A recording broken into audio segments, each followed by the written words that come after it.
آج جو ہم مسئلہ بیان کریں گے وہ یہ ہے کہ نماز میں ڈکار لینا کیسا ہے۔ کسی نے پوچھا ہے کہ بعض لوگ نماز میں بڑی موٹی موٹی ڈکاریں لیتے ہیں جس سے پاس کھڑے نمازیوں کو بڑی کراہت معلوم ہوتی ہے، تو نماز کے دوران ڈکار کا لینا شرعاً کیسا ہے؟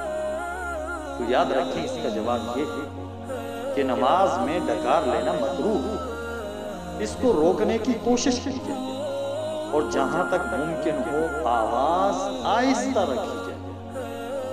دعا ہے اللہ تبارک و تعالیٰ سے کہ اللہ رب العزت ہم سب کو نماز صحیح توجہ اور اہتمام کے ساتھ ادا کرنے کی توفیق نصیب فرمائیں۔